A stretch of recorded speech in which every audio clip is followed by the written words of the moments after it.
des vies. Pourquoi? Parce que c'est le Père le plus excellent, le plus extraordinaire, le plus présent, le plus puissant, le plus riche, le plus sage, le plus beau, le plus excellent qu'on puisse avoir. Et ce Père a aussi un lieu d'habitation dans lequel il veut que chacun de ses enfants vienne rester avec lui. Et ce Père a une caractéristique, c'est qu'en lui, il n'y a pas de deuil, pas de larmes, pas de souffrance. Il n'y a pas de fin de vie, il n'y a pas de mort, mais c'est l'existence pour toujours. C'est la raison pour laquelle lui-même s'appelle le Père éternel. Il est le Dieu d'éternité, qui n'a ni commencement ni fin, et qui nous montre que nous pouvons devenir ses enfants d'adoption. Parce que quand vous lisez l'évangile de Jean, chapitre 1er, il est écrit dans les Saintes Écritures que nous devenons enfants de Dieu par la foi en Jésus quand nous recevons la parole de Logos, la parole de Dieu, qui s'est incarnée en Jésus-Christ. Lorsque nous la recevons, nous croyons donc en Dieu, nous croyons en Jésus-Christ. Jean chapitre 1er, le verset 12 et 13, il est écrit: à tous ceux qui l'ont reçu, à ceux qui croient en son nom, il leur a donné le pouvoir de devenir enfants de Dieu. Nous devenons enfants de Dieu. Mais Jésus, lui, est différent. Parce que quand vous lisez le verset 14, il est écrit dans la parole de Dieu: et nous avons contemplé sa gloire, la gloire du Fils unique venu du Père. Et là, lui, Jésus, c'est le Fils unique qui est descendu du ciel pour nous révéler l'amour du Père céleste, l'amour de Dieu, notre Père. Non seulement il nous révèle l'amour de Dieu, notre Père, mais il veut que lorsque nous recevions la parole de Dieu, que nous avons la foi en Dieu, quand nous le faisons, il y a un changement d'état. Nous devenons les enfants de Dieu. Nous devenons les enfants du Père céleste. Et quand nous devenons les enfants du Père céleste, comme tout enfant qui est adopté dans une maison, sa famille l'accueille, où ses nouveaux parents lui préparent sa chambre à coucher, lui préparent la nourriture, apprend qu'est-ce que l'enfant veut, qu'est-ce qui va faire plaisir à l'enfant. De la même manière, Jésus dit: je pars vous préparer une place dans la maison de mon Père. Et à la fin du chapitre 20 de l'évangile de Jean, il dit au chapitre 20 qu'il veut qu'il parle, quand il est ressuscité, il parle à Marie de Magdala.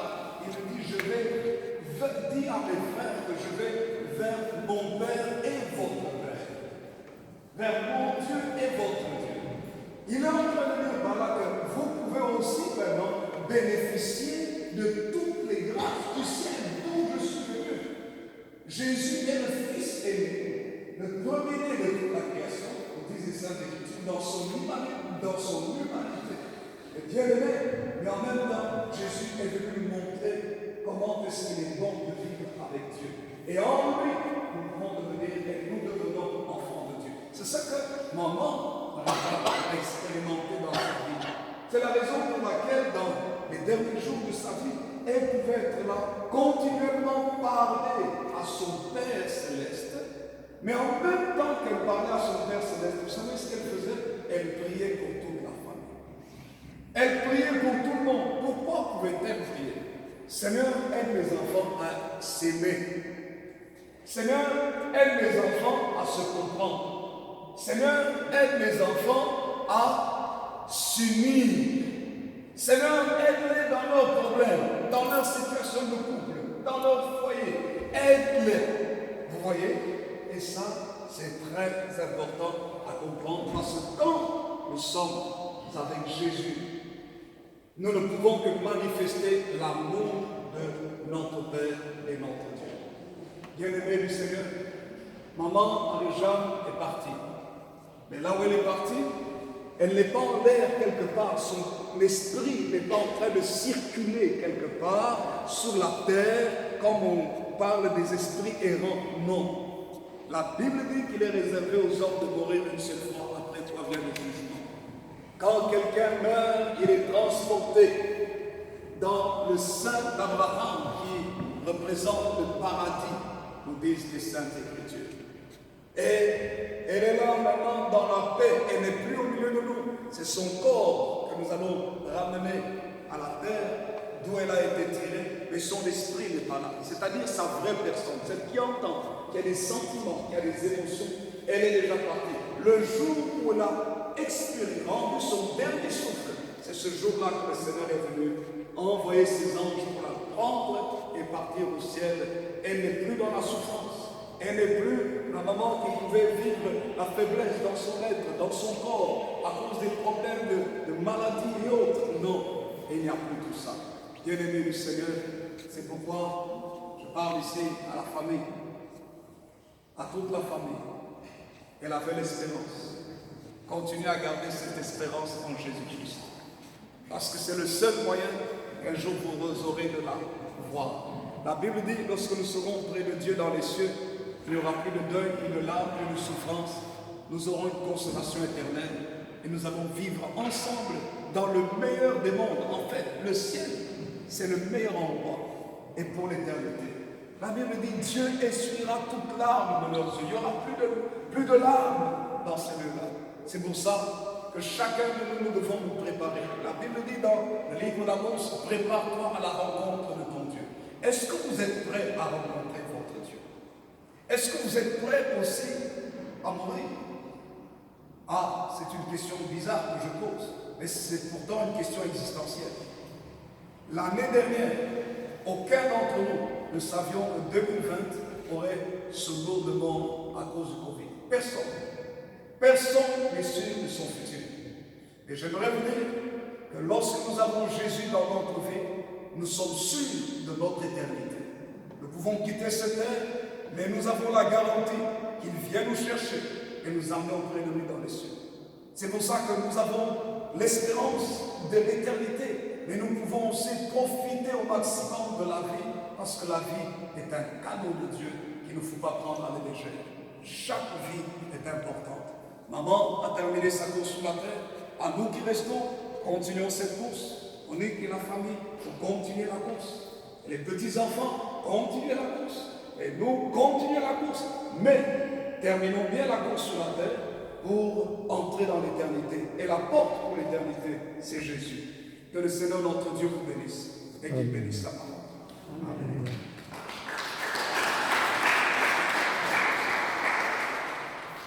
Courbons nos têtes dans la prière aujourd'hui.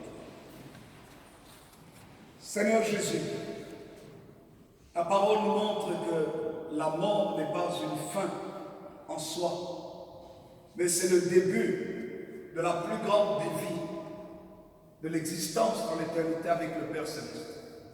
Voilà pourquoi nous voulons te prier que tu amènes la paix, la consolation dans le cœur de tes enfants, parce que Marie-Jeanne n'est plus de cette terre et n'a plus part aux souffrances, aux luttes, aux combats, mais elle est dans la paix, la félicité. Elle qui a fait son travail sur la terre. Merci de l'avoir accueillie dans ta présence. Et merci aussi de consoler tes enfants, ton peuple ici présent, pour que chacun puisse chercher la paix, la vie, la joie et profiter de la vie en s'aimant profondément et en t'aimant par-dessus tout. Bénis ta parole, bénis la famille, bénis tes enfants, au nom de Jésus. Amen. Amen. Amen. Amen. Je voudrais, avant que nous puissions clôturer cette cérémonie, laisser un représentant de la famille, parce que un représentant de la famille qui est là pour pouvoir nous donner une biographie et dire quelques mots au nom de la famille. Et je vais inviter le pasteur Philippe.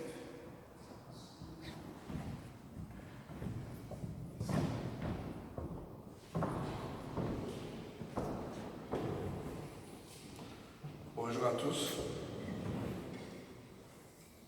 chers frères et sœurs, chers amis et amis, en Jésus-Christ bien sûr, et tous nos invités. Je voulais profiter de cette opportunité pour d'abord vous remercier très sincèrement, au nom de notre famille, pour cette œuvre, pour cet accompagnement que vous avez à nous accorder en ce jour ici. Nous allons accompagner tout de suite dans sa dernière demeure notre mère, grand-mère, arrière. Bon. Parce que tout à l'heure ici, je vais vous dire sincèrement, l'âge qui est mentionné ici, ce n'est pas le vrai âge. Vous savez que des fois en Afrique, il y a un problème d'état civil. Mais les informations que j'ai reçues, elle n'est pas née en 1935, mais elle est née autour de 1928 ou 30. Donc, notre grand-mère qui vient de partir ici, elle est pour nous un baobab qui vient de tomber. Pourquoi nous l'appelons un baobab? C'est pas que ses œuvres, les œuvres qu'elle a accomplies envers de cette famille. Et elle est née d'une famille de 3 filles et un garçon. Elle est la deuxième de la maison de son père et de sa mère. Et elle fut la fille d'un ouvrier de l'Union minière à l'époque qui s'appelle Yampanyam Gandam. Et sa maman s'appelle, c'est le nom qui est donné à mon livre, Bombo. Une famille catholique, fervente, attachée au Seigneur. On leur a inculqué des valeurs chrétiennes. On les avait grandis, pour ceux qui les ont vus grandir, aux côtés de sa sœur, qui s'appelle Madeleine. Elles étaient comme des jumelles. Elles sont restées très attachées, elles étaient ensemble. Et pourquoi je l'appelle aujourd'hui Baobab, frères et sœurs? C'est parce que dès son jeune âge, quand elle est entrée dans le mariage, elles ont grandi non seulement dans la foi chrétienne, mais elles se sont attirées autour d'elles beaucoup de gens, beaucoup de monde autour d'elles. Toute la famille était réunie autour d'elles. Elles ont évolué à l'époque dans la ville de Luabour, qui est appelée actuellement Kananga, qui était une métropole politique à l'époque. Luabour, c'était, à l'époque, c'était dans la ville de Kananga, c'est là où il y avait aussi le centre, donc c'est qu'on appelle actuellement l'école de formation info. Mais à l'époque, ça s'appelait l'école royale des cadets. C'était là où on formait les officiers militaires et il y avait des grandes écoles dans cette province-là. C'est là où les gens comme le président Kassabou a étudié. Et grâce à cet environnement, elles ont évolué avec sa sœur Madeleine dans les milieux politiques de l'époque. Quand on parle de l'indépendance, elles ont milité aussi. Elles ont milité aussi tout autour de ces gens-là, nos pères de l'indépendance, elles étaient là. Parce que je vais vous surprendre qu'aux travaux préparatifs de la table ronde, elles étaient en Belgique à cette époque-là. Elles étaient là. C'était des femmes vaillantes, c'était des grandes femmes qui ont milité aux côtés de Nicolas Ndouzi à l'époque, de Jonas Mukamba,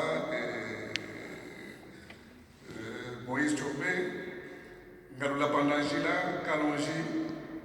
Voilà les gens que la dame ici, que nous allons accompagner tout à l'heure ici, voilà le milieu dans lequel elle a grandi et elle a évolué.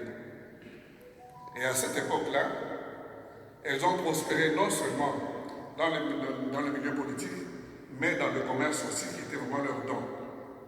Elles ont prospéré, et pour ceux qui ont connu un peu la ville de Kananga à l'époque, il y a un bar qui s'appelait Flamingo. C'était leur lieu de rassemblement et c'est là où beaucoup d'hommes politiques venaient tenir leurs réunions. Et c'est ce qui les a amenés à militer aussi dans différents mouvements politiques de l'époque. Et aux malheureux événements qui se sont passés à Kananga à l'époque, à Luabour, elles se sont retrouvées, parce qu'il y a eu un problème entre les Baluba et les Lulua, alors elles se sont retrouvées maintenant à Mouchimaï, Bakwanga à l'époque, qui était en construction. Donc c'est parmi les pionniers de cette ville qui était en construction, donc elles ont milité aussi pour la construction de cette ville de Mouchimaï, qui est appelée Bakwanga. C'est là où le siège de la NIBA actuelle. Alors voilà comment elles ont évolué toutes deux comme des jumelles et elles ont prospéré tellement qu'ils ont eu beaucoup de bien. Et pourquoi je l'ai appelé Baobab? C'est parce que toute la famille, vous imaginez que déjà à l'époque, avant l'indépendance, elles ont eu quand même à prendre en charge, sortir du milieu de quand même 2 intellectuels bien formés à l'époque, dont mon père en fait partie. Ce sont eux qui ont supporté les études de mon père. Mon père a terminé l'école moyenne à l'époque, avec leur frère cadet qui s'appelle Alexis, qui est décédé aussi. À l'époque, avoir déjà 2 universitaires dans une famille, ce n'était pas facile non plus. Mais elles ont pris en charge mon père et leur frère cadet pour les amener un peu jusqu'au panthéon des bonnes études à l'époque. Amen. Alors, quand on va dans son parcours avec sa sœur, leur commerce qui avait tellement prospéré, à bas comme l'arrangement, nous sommes retrouvés, toute la famille, tous les gens qui sortaient du village venaient chez eux. C'était une très grande parcelle, 2 parcelles contiguës, et tous ces gens qui sortaient du village venaient auprès d'eux. Ils ont marié beaucoup de gens dans la famille. Tous les jeunes gens de la famille ont étudié grâce à eux, et ils ont développé autour de cela une activité sociale en faveur des veuves et des orphelins. Les veuves et des orphelins étaient pris en charge par elle. Alors elle s'est détachée de sa soeur à cause de son commerce. Sa soeur, elle restait sédentaire, mais elle allait de ville en ville parce qu'elle aimait bien le commerce. Elle s'est retrouvée à Bujumbura, au Rwanda, dans beaucoup de pays parce qu'elle aimait aussi le commerce. Elle sait, à l'époque où le diamant se vendait de manière clandestine, elle était déjà parmi les grands trafiquants de l'époque. Elle a voyagé des va-et-vient sur Kinshasa, en Belgique à l'époque. Donc on l'appelait Maman Mundele. Quand on la voyait, on l'appelait Maman propre. Parce qu'elle était très coquette et c'était une très belle femme que les hommes, bien sûr, de l'époque convoitaient. Parce que c'était des perles rares. Et voilà pourquoi les hommes politiques gravitaient tout autour d'elle. Donc, dans leur parcelle d'engagement, c'est là où encore, elles ont encore évolué dans le militantisme politique autour de Jonas Munkamba, Lapana Gila, Kalonji Molopoué et tous ces gens-là faisaient leurs réunions dans leur parcelle. Je ne vais pas vraiment trop parler, mais vous savez, quand quelqu'un de pareil meurt, et puis quand la maladie a commencé à l'affaiblir un peu, la santé a commencé à se dégrader petit à petit. Elle a consacré aussi beaucoup de ses biens pour être en bonne santé. Elle est allée dans plusieurs hôpitaux pour être en bonne santé, ça n'a pas réussi jusqu'au moment où elle s'est retrouvée ici, en Europe, auprès de sa fille Monique, qui a accepté de la prendre en charge. Tantine Monique, au nom de toute la famille, vraiment on veut t'exprimer ici notre reconnaissance pour tout ce que tu as fait pour notre grand-mère. La prendre en charge pendant toutes ces années, ce n'était pas facile. Tu pouvais l'abandonner dans une maison de repos, mais tu l'as accepté jusqu'à sa mort. Que le Seigneur te bénisse abondamment pour tout ce que tu as fait pour elle. Je vais m'arrêter là parce que nous sommes limités par le temps. Il y a beaucoup à dire sur cette femme que nous allons rentrer aujourd'hui. Mais elle a fait son temps. Elle a fait son temps. Amen. Amen.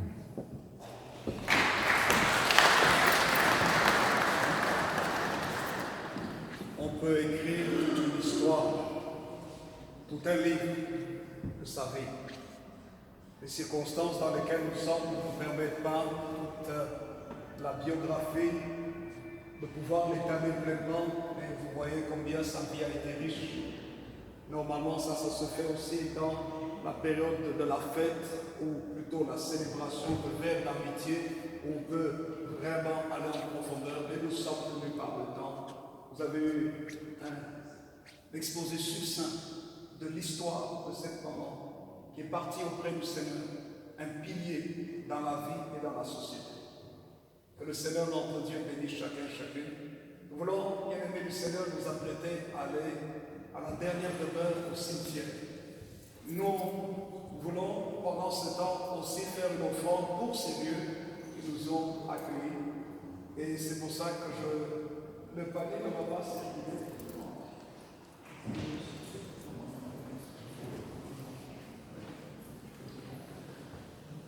Alors, nous allons vous demander, s'il vous plaît, soyons disciplinés.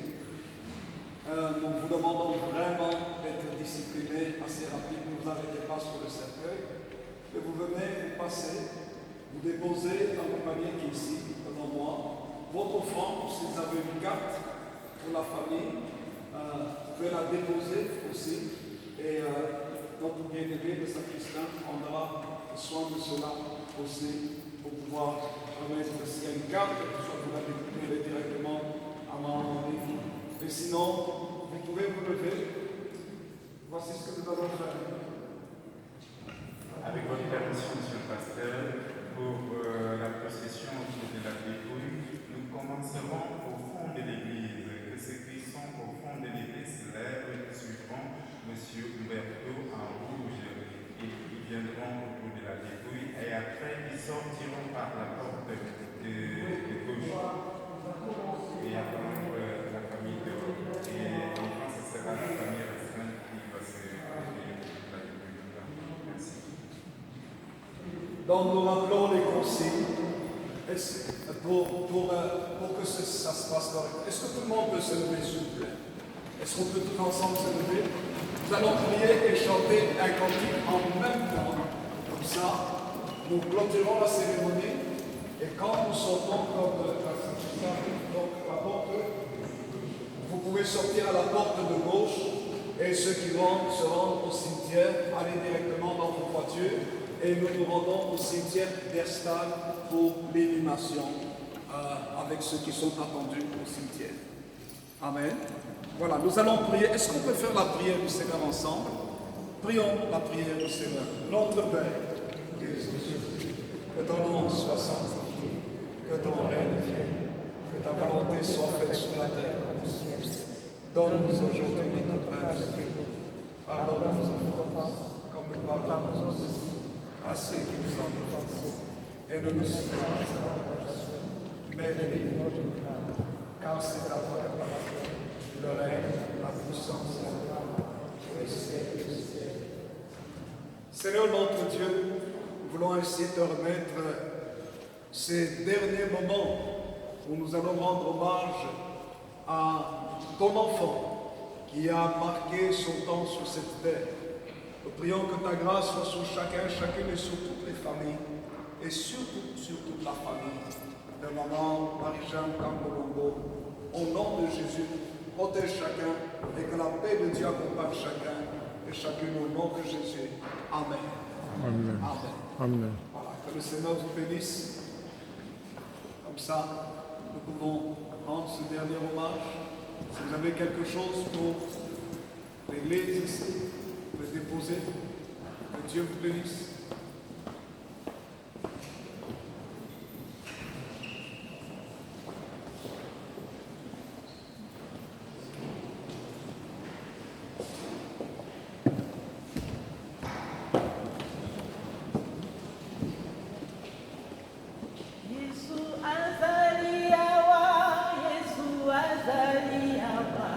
Yesu azalia wana biso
La famille peut s'avancer devant la dépouille.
S'il vous plaît, s'il vous plaît.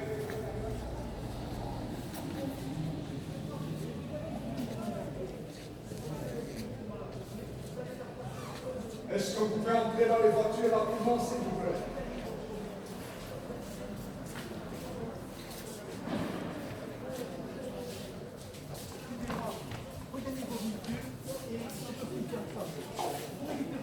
S'il vous plaît, entrez dans les véhicules. Est-ce que vous pouvez respecter les gestes barrières, s'il vous plaît?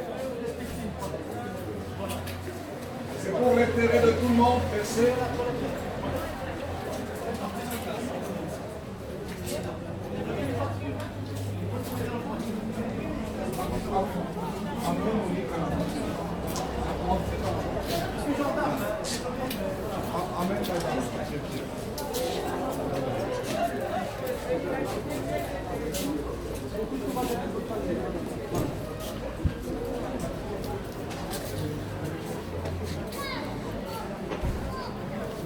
Oh, pardon, excusez-moi, c'était une mauvaise habitude. Voilà. Merci.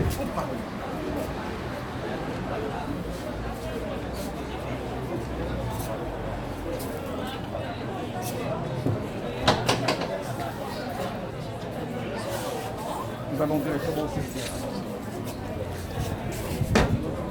Merci beaucoup.